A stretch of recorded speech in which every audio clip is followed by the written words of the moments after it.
আজকে বানাচ্ছি pancake oats দিয়ে। তোমরা চাইলে এই হেলদি ব্রেকফাস্টটা অবশ্যই ট্রাই করতে পারো। বানানোটা একদম সহজ আর খেতেও কিন্তু খুব ভালো লাগে। তো আমি কি করছি দেখো, মিক্সি জারে নিয়ে নিচ্ছি 2 কাপ ওটস, 2 কাপ দুধ আর 2টো কলা। এই দিয়েই হয়ে যাবে, আর কোনো রকম চিনি এতে অ্যাড করব না। যদি তোমরা চাও তাহলে হয়তো চিনি দিতে পারো, কিন্তু না দিলেই ভালো। এই যে আমি ব্যাটার তৈরি করে নিয়েছি, সুন্দরভাবে তৈরি হয়ে গেছে। একটা বোল নিয়ে নিয়েছি, ওর মধ্যে ব্যাটারটা ঢেলে নিলাম, একটু মিক্সড করে নিচ্ছি ভালো করে ব্যাটারটা। দেখো কি সুন্দর মিক্সড হয়ে গেছে। এবারে ফ্রাই প্যানটা বসিয়ে দিলাম, একটু সামান্য তেল ব্রাশ করে নিয়েছি প্যানের মধ্যে। এবারে এগুলোকে বানিয়ে নিচ্ছি, প্যানকেকগুলোকে। 1 হাতার মতো ব্যাটার দিলাম, ব্যাটারটা কিন্তু মোটাই লাগবে, দেখে নিয়েছো তোমরা।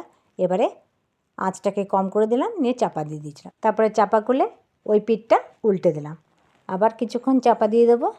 বেশিক্ষণ সময় লাগবে না, খুবই তাড়াতাড়ি হয়ে যায় এই রেসিপিটা, আর খেতেও তো ভালো লাগে, তোমাদেরকে বলেছি।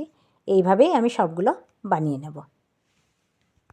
এই দেখো আবার 1 হাতা ব্যাটার দিলাম, ওই একইভাবে সবগুলোকে আমি বানিয়ে নেব।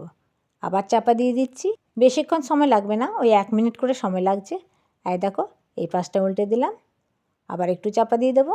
মানে এইভাবেই আমি সবগুলোকে করে নিলাম। দেখো হয়ে গেল। এবার আমি টিফিনটা সার্ভও করে নিচ্ছি। আমি এর ওপর দিয়ে একটু মধু দিয়ে দিচ্ছি, তোমরা চাইলে নাও দিতে পারো। তবে এই মধু দিলে দেখতে খুব সুন্দর লাগে আর খেতেও খুব ভালো লাগে। তাহলে দেখলে কিভাবে বানালাম এই প্যানকেক। তোমাদের কেমন লাগলো কমেন্ট করে অবশ্যই জানিও। ভালো লাগলে লাইক আর ফলো করে দিও।